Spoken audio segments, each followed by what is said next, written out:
আসসালামু আলাইকুম। স্বাগতম অধার গল্পতে। আপনি যদি ভয় পেতে ভালোবাসেন তাহলে আপনার জন্য এই ভিডিওটা। আর যদি আমাদের চ্যানেলে নতুন হয়ে থাকেন এক্ষুনি সাবস্ক্রাইব করে রাখুন, কারণ প্রতিনিয়ত আমাদের এই চ্যানেলে এইরকম ভয়ানক ভিডিও আসে। তো বেশি দেরি না করে গল্প শুরু করা যাক। বাংলার এক প্রত্যন্ত গ্রামে বহু পুরনো একটি আম গাছ ছিল। গাছটি গ্রামের একেবারে প্রান্তে খাল পাড়ের পাশে দাঁড়িয়েছিল। গাছটি এতটাই পুরনো যে গ্রামের মানুষরা বলতো এই গাছের বয়স অন্তত 200 বছর। বিশাল বিশাল ডালপালা মেলে আকাশ ঢেকে রেখেছিল। গ্রীষ্মের দিনে গ্রামের শিশুরা যখন খেলতে খেলতে ক্লান্ত হয়ে যেত তখন সেই গাছের ছায়ায় বসে জিরিয়ে নিত। আবার বর্ষার রাতে ঝড় বৃষ্টির শব্দের সাথে সেই গাছের পাতার ঝিরঝিরি আওয়াজ শুনতে পাওয়া যেত, যেন কেউ ফিসফিস করে কথা বলছে। কিন্তু গ্রামের বয়স্করা বলতো এই আম গাছটা অশরীরীদের আস্তানা। অনেক বছর আগে এই গাছের নিচে এক ভয়ানক ঘটনা ঘটেছিল। শোনা যায় গ্রামের এক প্রভাবশালী জোতদার তার মজুরদের নির্দয়ভাবে নির্যাতন করত। একদিন এক মজুর ছেলে তার নিষ্ঠুরতার শিকার হয়ে এই গাছের ডালে ফাঁস লাগিয়ে আত্মহত্যা করে। সেই থেকে রাত হলেই গাছের আশেপাশে অদ্ভুত আওয়াজ শোনা যেত। অনেকেই দাবি করত গাছের ডালে ঝুলন্ত ছায়া দেখা যায়, কারো দীর্ঘশ্বাস, আবার কখনো রাগে গর্জে ওঠা অমানবিক কণ্ঠস্বর ভেসে আসে। একবার গ্রামের কয়েকজন কিশোর গ্রীষ্মের রাতে কাঁঠাল পাতার বিছানায় বসে গল্প করছিল। হঠাৎ তাদের মধ্যে একজন বলে উঠল, এই গাছের ভূত বলে যা শোনা যায় সেটা একেবারে বাজে কথা। আমি গিয়ে গাছ থেকে আম পেড়ে আনবো এখনই। অন্যরা ভয় পেয়ে তাকে থামাতে চাইল, কিন্তু সে কারো কথা শুনল না। দুঃসাহসী ছেলেটি লাঠি হাতে গিয়ে গাছটায় চড়ে বসল। ডালের একেবারে উঁচুতে সে হাত বাড়িয়ে পাকা আম ধরতেই হঠাৎ তার শরীর জমে গেল। অন্য ছেলেরা নিচ থেকে চিৎকার করতে লাগল। তারা স্পষ্ট দেখতে পেল এক অন্ধকার ছায়া ছেলেটির চারপাশে ঘিরে ধরেছে। তার মুখ হাঁ হয়ে আছে, কিন্তু গলা থেকে কোনো শব্দ বের হচ্ছিল না। তারপর আচমকা ছেলেটির দেহ গাছের ডাল থেকে ছিটকে নিচে পড়ে গেল।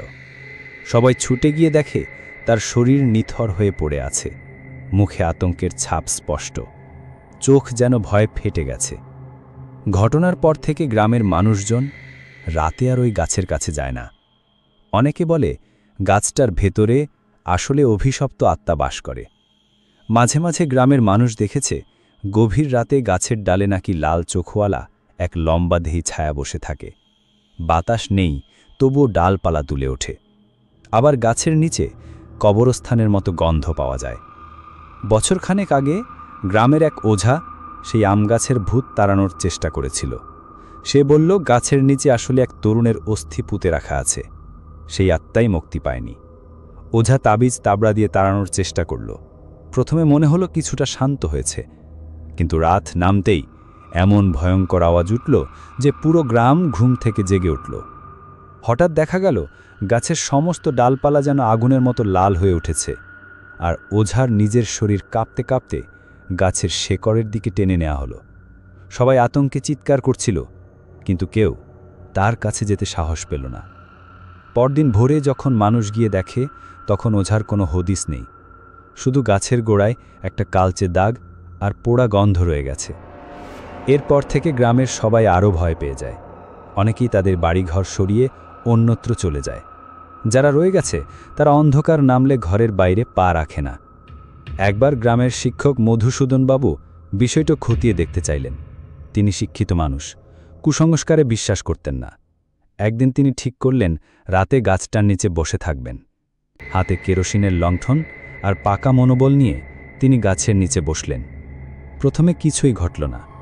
রাত যত গভীর হল হঠাৎ তার লণ্ঠনের আলো নিভে গেল, চারপাশ অন্ধকারে ভরে গেল।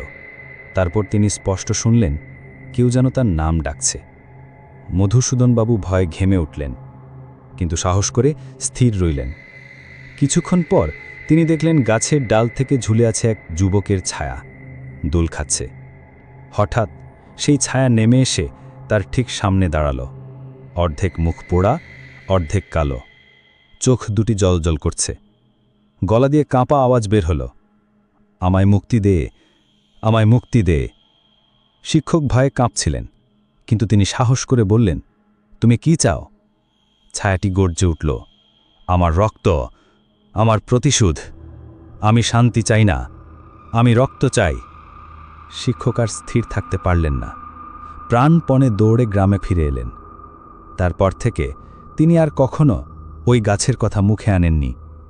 গ্রামের মানুষজন আজও বলে পূর্ণিমার রাতে গাছের নিচ দিয়ে গেলে শোনা যায় শিকল টানার শব্দ। আবার অনেকেই দেখে গাছের শেকড় থেকে রক্ত গড়িয়ে বের হচ্ছে। যেসব কুকুর বা বিড়াল গাছটার কাছে গেছে তারা আর কখনো ফিরে আসেনি। আজও সেই আম গাছ অটল দাঁড়িয়ে আছে। দিনের আলোতে সেটা স্বাভাবিক মনে হলেও রাত নামলেই তার চারপাশে অস্বাভাবিক নীরবতা নেমে আসে। গ্রামের মানুষ দূর থেকে তাকিয়ে শুধু ফিসফিস করে বলে ওঠে, এই গাছটা অভিশপ্ত, এই গাছে মানুষের আত্মা বাঁধা আছে। এবং গ্রামের শিশুদের এখনও শেখানো হয়, অন্ধকার নামলে ওই আম গাছের কাছে যাস না, নইলে তোর নামও হয়তো ওখান থেকে শোনা যাবে। আর আপনার সাথে যদি এরকম কোনো ঘটনা ঘটে থাকে, অবশ্যই আমাদেরকে ইনবক্স করে পাঠাবেন। গল্পটা যদি আপনার ভালো লাগে, লাইক, কমেন্ট এবং শেয়ার করতে ভুলবেন না। আর আমাদের ফেসবুক পেজে ফলো দিয়ে রাখবেন।